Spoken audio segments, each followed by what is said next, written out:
You're Hi, watching. everyone. Oh, Sorry. go ahead. I thought I was still doing the bumper. You are. I thought you were saying you didn't want to, but then No, I'm saying you go after. Oh, okay. Let's do it. Hey, everyone. We'll be cutting this out later. Probably not. You're watching Conversationality, a bi-weekly show brought to you by Optionality, your community exploring the now of work. And I'm Elisa, did you have something to say?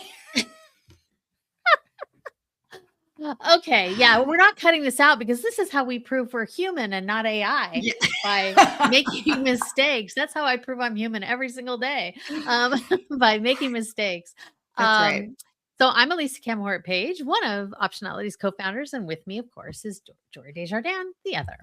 Hello. And today we're talking about, well, really, April's overall theme is sort of about doing business in a different way and what it takes to figure out that way, but also to sit in wanting to change how you do business, wanting to figure that out. And Jory wrote this great piece that she published yesterday, which was all about feeling like, and I immediately adopted this language about feeling like you're in the gap between the way you always did business and wanted to do business and maybe thought you had to do business and where you think you see you're going and how you want to do things differently, but it's not necessarily clear yet. And Jory, I thought one thing that you did that's kind of brave in its way, which is to say you'd been thinking about this for a long time and you were kind of planning to wait until you had it all figured out before you published about sitting in the gap. And then you're like, well, no, the point is kind of, I'm right here in the gap. Let's talk about it now.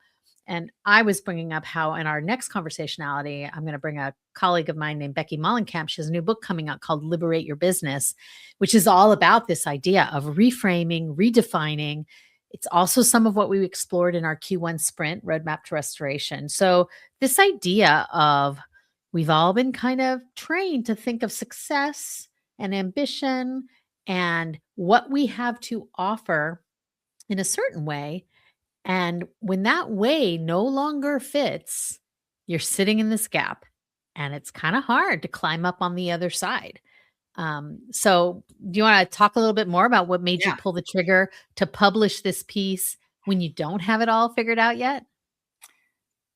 Well, I had been sitting on it for a long time because I think I wanted to have the big reveal. Like, oh, here it's all figured out and here it is and the product messaging is perfect and it's all been planned exactly the way it was supposed to have been. And I mean, we could be waiting for Godot. I could not possibly tell you what the end game or what it will look like. And I really thought hard about this and got very real about where I was at and realized that I've never actually been certain, even about our past, right? Even about BlogHer when we were doing it. Yeah, I mean, I knew my script, I knew my lines when I was talking to press or whatever, but I don't think I myself had it all figured out and knew and was like, oh, here's what I'm up to. It was more like, here's what I'm doing and I know what I should be saying. Very different than having it planned and knowing how it's going to turn out. And I had been thinking about some of my more recent roles and why I considered myself in transition now. Because honestly, I mean, you could argue I've been in transition for many, many, many, many years because I've never quite landed on what it is I'm going to do next. I'm always in transition. So what does that even look like? And I realized like, wow, it's not that I haven't arrived. I mean, the bridge is here. It exists. And stop acting like at the end of the day, you know, if it doesn't exist, if the end game isn't there yet, that you haven't been doing the work or that you haven't been thinking about it or you haven't been building towards it. You are. It's just about articulating it. And I was also finding on the other side of things, another irritation because others were, if you don't define it, others will. And I was getting irritated by others' definition of what that is. Oh, you're a fractional. So here's what your job is. And you're like, no, that's not what I do. Well, then what do you do? And so trying to define what that is has been my challenge. And I just had no idea that once we posted it, it I was like, I have no idea if people will understand. I just want them to understand me. But apparently a lot of people are feeling this way Yeah. and have a similar they're sitting in a gap. Well, Whether it's that the kind same of gap, I ans don't know. yeah, I was right away, you started getting more comments than we usually get. Like the whole blog environment of active comments isn't really, I don't think, doesn't really happen so often anymore. Um, but right away, this piece seemed to resonate differently. And if that had not happened, I would have thought, huh, I wonder if this is specific to being an entrepreneur you made a baby and you raised that baby for a long time. When I think about blog her, that was already my fourth career. I mean, first I pursued being an actor, and then I said no, I don't want to do that anymore. Then I was in the commodities industry, had a couple of different jobs there. Then I was in traditional tech and hardware product management, had a couple different jobs there. And that was like 5 years doing, then 7 years in commodities, then 7 years in traditional tech, and then blog her, single place, 12 years, the longest I've ever done anything, and my baby, and like I had never really felt my identity closely tied to the jobs I had before. But like today, still people think of me as blog her and tell me about blog her's impact. And I haven't been there. I mean, you left a little before I did. I Yeah. left 9 years ago, right? So I thought, oh, is this kind of unique to people like us who found the big idea, raised the baby, were there for many years, longer than we'd been anywhere else, had an outcome and an exit, and now it's like the what do I do? And does it have to be something as big or as impactful or as legacy building as what we did before? But from the response you got to your piece, I'd have to say, no, it is not. It is not just that. It is people who worked in a corporate, like worked for someone else in a company all those Yep. many years, people who've done entrepreneurism, people who haven't, it seemed really to land universally, which I'm not sure I would have exactly predicted, I guess.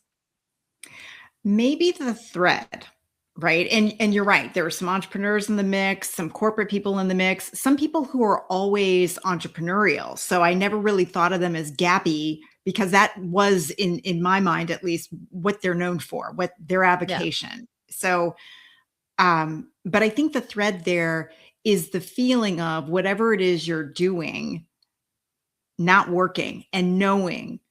And this is Mm, this real scary part that whatever it's gonna take to get to the other side, you're not yet ready, and knowing that, yeah. right? For me, that was always the most painful part of the process. So I would fill that gap with other roles, with projects, with things that would help to hopefully I could just really fill up that hole, and then I would never even have to experience being in it. Right. But Right. without that, you don't quite know how to get to the other side. You kinda it's almost like the necessary pain. And there was a comment from someone who we've known from when we were in our blogger days, and he was also an entrepreneur, and he's experiencing the very same thing. But the way he sees it is it's a necessary evil. It's you Mm. have to be in this period of just not knowing and not even sure if you have what you need for the journey. You just know you gotta go somewhere. Yeah. I wondered kind of if also there's an element of it that's about, we're told what we're supposed to know. Like, Mm, and I don't know if it's, again, I kind of wonder, we both live in the Bay Area, so around Silicon Valley, if not always right in the center of it. But I mean, there's a narrative about what the big wins are here. That's why I often say sometimes people think they have to hire full-time C-level people for their startup, and that somehow doing the hiring of it is the success, as opposed to finding the right person and letting them achieve something that will be a success, right? And it's the same with funding. Sometimes I think people feel like getting the funding is the end game. I have to point out, by the way, that you referenced Waiting for Godot, and then like a sentence later you said end game, which is another play by Sam. I think by Sammy, I mean, you were referencing mid-century absurdist theater, without perhaps intending to. It was kind And of I funny. was a lit major, and I'm sure that there was something subconscious there because we did Yeah. have a whole segment Yeah. on Pinter Um, and yeah. yeah. Anyway, so I'm like, getting the funding isn't the win, and it's not the goal. It's like the start of getting to a win, right? And if you don't want to do that, if your goal isn't to hire a big old C-suite, if your goal isn't to raise a bunch of external capital, if your goal isn't to, build a unicorn, I wonder if people who don't live around here, if there's something similar that they are socialized to, to believe is the metric of success, or if Silicon Valley's metric of success has kind of infiltrated across the country. Um, but you get into a lot of conversations, and like everybody wants to talk about where they are with their fundraise, or where they are with this, or where they are with that. And you're like, I'm not even going for that. And then, it goes way, way back to that whole term that I used to love to hate, which is lifestyle business, said with some derision, right? Or some, you're not a real company, you're a lifestyle business. And I'm like, oh, this country, first of all, is built on lifestyle businesses. Like, but anyway, so I wonder about that as well. Like, what are we socialized? And that's why I'm so interested to talk to Becky in a couple weeks, because she really breaks down so many of these definitions and frames that I think we absorb without even thinking about it. And Oh, yeah. it's like women absorbing the culture around appearance, and how we absorb these messages, and it's not necessarily conscious. But all of a sudden you find yourself thinking something and you're like, where did I even get that from? Well, you're swimming in it. I will I will add to that with some of the rules that I think I'm starting to rethink, right? I think for Oh, me, well, and it goes right into our roadmap to restoration and the work we did there with our system and what we've been thinking through. And so Elisa and I have been thinking through a way of sort of navigating these transitions because it's just chaos. So how do you actually have KPIs against mm, these sorts of opportunities you might be thinking about or directions to follow? And in the past, it was all revenue related. If there was no money involved, right? If there's no income there, then I'm sorry, but that doesn't make the spreadsheet. In this case, and especially when you're in the gap, you're looking for many things. Income may be one of them, but also meaning, also mm, the best use of your talents. And this mhm. is where it gets really squishy because these opportunities don't look the same way. They're not all consulting gigs. Some of them could be, oh, I need a volunteer opportunity where you get exposure to something that you really, really want, or a speaking opportunity, or a chance to talk to people in a company to learn, right? I feel sometimes like I'm an intern back once Yeah. again. Um, and all of these are opportunities, and all of them are things to pursue, but with different goals in mind. So instead of looking at the end game, and you cut yourself off if you only have that one Mhm. KPI about, oh, and is the title where I'm at, where I'm used to being at, right? It's just not even part of the lexicon anymore, potentially, if you're going into a totally different direction. So I know that I've been changing my criteria around what is an opportunity and what does that look like. And sure, um, revenue is important, but I would rather be looking at things that will lead to that in the long term, doing what I want to do, not just Right. what I can do right now and then get Right. miscast again as a magic bean, I which love was that. Yeah. okay. Say a little more about that. I actually love that metaphor of being cast as the magic bean. Say a little more about Yes. that. Well, and being a founder and an entrepreneur and someone who has run a startup, I think that there was someone that it really resonated with who's also a fractional. But so it might resonate for fractionals, but especially I would think for people who have gotten to a certain level as an executive or who have run departments, you're hired to basically do what you've already done for someone else. And the expectation is you're going to do it, and they think they know how it should be done. They don't really want to know from you how to do it. They just want you to do it. So what ends up happening is you come in and it's like, hey, make BlogHer out of my company, or some aspect that you built and make that at my company. And sometimes it can translate, but very often it doesn't. And if you don't, for example, have a product, I've had a number of conversations. Oh, really? You want this to resonate? You don't have a product in market yet, nor is it something that's ready for market. So we have to have a different conversation and a different Right. strategy. And it's frustrating, but it's also I think part and parcel of and I also, I put it on myself as well. I wasn't super clear, right? And I think that is what I have to be moving forward now, knowing that and having identified that I am here to help, not recreate what I've done for you, but to help you build what it is you're building using the tools that I've used over the years and learned and things I've learned, but it's not going to look the same. Right. And you want to have a little bit more agency. I think that there's sort of this false idea that particularly with fractionals, but I would imagine also in some executive roles too, non-fractional, is that you're there to help solve a problem, but if you don't have agency to really solve the problem, then you're just kind of there as a totem for, hey, we're Yeah. really trying hard here, Like you're but we're not very willing to exist. do Yeah. You don't what it have takes. agency or you don't have resources. Yes. And so the thing that resonated to me about Magic Bean was also that I think it accompanies this idea of magical thinking about what someone can accomplish. Like, oh, you've done it before. Obviously, you can do it again. No, the product isn't at all the same. No, you haven't been given any of the resources. No, we're not going to agree to do this, that, and the other thing that you did, but you're the Magic Bean. And so you're going to be able to make that happen. Like, I think that magical thinking is, I think, really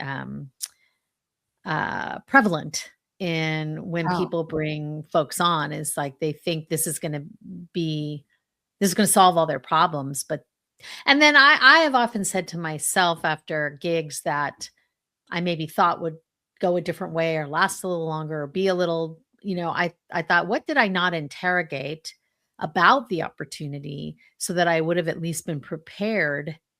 And that can look a yes. lot of different ways. Like you can be told the story about what the technology is going to do without actually interrogating, can I really do that? How far away are you from doing that? Can I touch it? Can I see can I validate that? Or it can be about the business projections.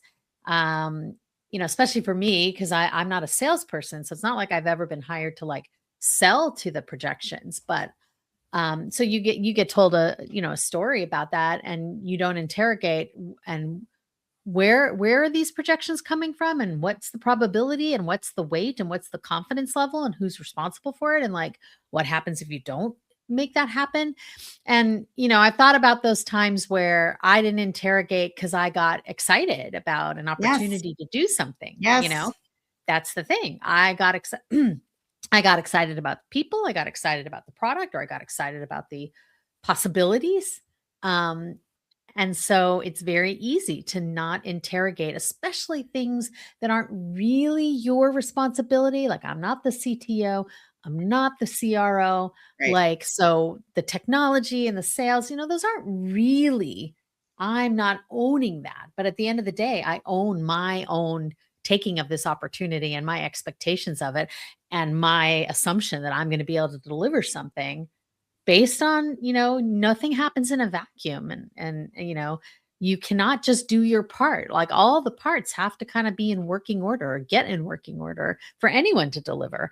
And so Yes. those are some big lessons I learned when, as I've been in this gap is to like, oh, you need to ask a few more tough questions, even about the stuff that might not seem like it's your job. It still behooves you to interrogate the opportunities differently. Yes, ma'am. Yes, ma'am. And you think you only need to be burned once, but nope, nope, I have been burned multiple It doesn't times. work that way. It doesn't work that way. My own enthusiasm overrides my brain saying, "Oh, that seems really?" And just like throwing that aside and being like, "No, but look, these are great people and this is a great idea and I love this." Then, so I think that and I think back to, when you're an entrepreneur who actually does have this thing that became really long-lived and very, impactful, um, you start to have I also think that you start to look at what you're doing when you're in that gap. You're assuming that the next thing you're like, are you trying to find the next thing that's going to last 12 years and be, everything you dreamed it would be? Being challenging notwithstanding, but still, is that what you're in the gap between? And I think one of the hardest things is to say, actually, no, I'm not going to find another one of those. Like that's not what I should be shooting for because that doesn't come along every day. That's not, Yes. so maybe what am I really in a gap or am I just in a new phase that I'm treating like a gap that's not really the real thing, but maybe it is the real like, how do you decide what's in the gap and what's actually the real thing you wanna work on now? I think it's a matter of container. So, I think historically, I have thought it looks like a certain thing. It looks like a job, or it looks like a gig, or whatever the definition was at the time. I think now for me, it's more of a feeling. That's my next thing. And so that's why I think the bridge is so important to acknowledge, because that doesn't go away. I think you're establishing what that feeling, what it is you want to feel, whether it's Mm, security, accomplishment, a sense of mission, whatever that is. Agency is probably the most important one, top of the list. That's what I need to feel, regardless of what that is. The container mm, could be a project, it could be a job, it could be any number of things. But if I don't have that feeling that mm. I know now from experience, by what I didn't want to feel and what I have experienced that I do want to feel again, that is the other side of the bridge. That's So I it. feel like that's a pretty radical statement to say that the KPI is actually a feeling. Mm, Um, I mean, is that not at its heart what you're saying there? yeah, I think so. So, how do you get good at recognizing your feelings? I mean, I know there's a whole school of thought that's very popular right now around getting it. We have several members of Optionality, Claire Wasserman and Rachel Ellison, and who talk about somatic. I'm not even sure how to use it properly in a sentence, but they talk about this recognizing, getting in touch with your feelings and what your body is telling you. How do you do that? I don't think I'm good at Well, that. So, how do you do I that? only touch on it in the essay, but it has something to do with these new KPIs, right? I would say revenue or income is part of it, but really it's a feeling of security. It's a feeling of alignment with what I'm doing for money, being aligned with what I believe should be in the world. That is one part of it. It's resonance with people, like getting comments and hearing that it opened up something for someone else. That for me is a KPI that I pay attention to. Okay, I'm following that thread. So these are, and believe me, we need to flesh this out even more. I think this is going to be part of the work that we do, is figuring out what these new KPIs can look like. But they're pretty squishy, and Yeah. yet they back into real. I think at some point you have enough experience to know what enough looks like, what fulfillment looks like, what Mm. being on mission looks like. And we just have to get better at defining what that feels like physically, how that looks, how others react to it, and leveraging those as KPIs. That is fascinating to me. I would not say that is, you know, but to like check in with your feelings of those things is a really, I think, like I said, I think it's radical to say that your KPIs are how you feel about something and feelings. But I actually think when we were working on the sprint and creating the template that we're now trying to refine about different kinds of opportunities, and just to remind everyone, we had the floor opportunities that were like, hey, you need a certain amount of income to pay your mortgage or your rent or whatever. So these are revenue associated, and then anchor opportunities that speak to your passion or identity and what makes meaning for you. Then platform opportunities, which Mhm. are about getting more, it's all about serving your anchor, right? It's all about establishing your voice in the world that can help you spend more time on your anchor, your identity, your passions than on your floor, right?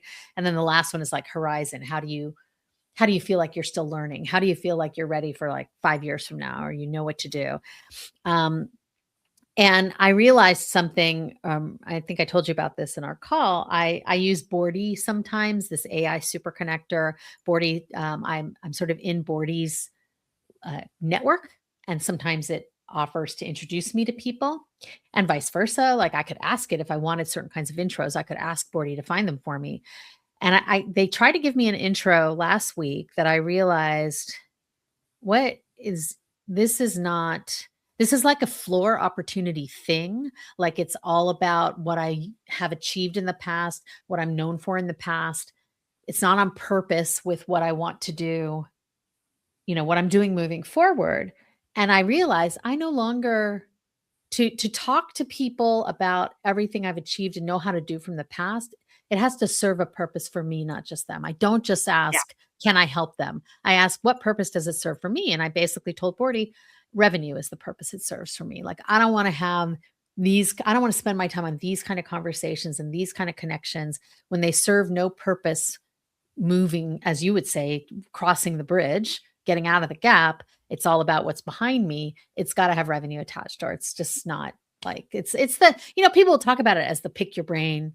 I don't want to be, um, I need to be paid if you want to pick my brain. But that's not always true. I don't need to be paid if we're going to pick one another's brains about something on the horizon, or something I care about learning more about, or digging deeper into, that's really serving my mission, my purpose, and my anchor identity. But if it's about the past, then yeah, I don't want to have my brain picked for that. So I went through all those different kinds of opportunities with Bordy and said, these are the kind of people I'm interested in meeting. And it was a really clarifying exercise. So in fact, I Mm, think when you identified floor, anchor, platform, and horizon, and then I added the non-negotiables of life, like yes. caregiving, like fitness, like, or health. Um, that's actually taking the idea of feelings and parceling them out into, That's that is right. in a way finding a way to take those feelings, and put them into categories. So that's why it's just it's super fun what we've been working on and talking about, You've just because given me more to think about though, Elisa, because I'm thinking now we have to think about the KPIs against these and just yeah, what are some. They're not gonna be the same for everybody, but just some good, substantive yes. examples of KPIs. Yes. Did you learn, is this opportunity, are you going to learn something? Like a lot of stuff with optionality, because I'm messing around with Claude Cowork and Claude Code and um, other stuff. I'm reviving my product management identity from 25 years ago, which I always really enjoyed, but I'm also learning. I'm learning a lot. So we were talking about this the other day. I'm like, there's a part of it that's just really fun because I'm learning a lot about how to build something in a different way than the other things I've built. And that's worth something to me, you know. That's because of how it makes me feel: alive, current, engaged. Like these are not like, oh, and I'm attaching this many dollars to it right now. but that's worth something, especially the more you read about keeping your cognitive and neurological health moving forward into your older Yep. age. Like there is money attached to that. There's money in like making my brain work so that I can stave off certain kinds of problems. It's fascinating. Anyway, so um yeah, so this month we're going to be talking about, well, business doesn't have to look like it's always looked for you, but how do we sort of make it make sense for ourselves and make it worthwhile for ourselves, and doing business in a different way. Yep. I'm excited for the conversation in 2 weeks. Yeah. Yep. Yeah. We'll be back in 2 weeks with Becky Mullenkamp. And her book is Liberate Your Business. And I've already read it and found a lot of real value in it. So I'm excited to talk to her. But for now, we're going to sign off. And thanks for joining us. And we'll see you later.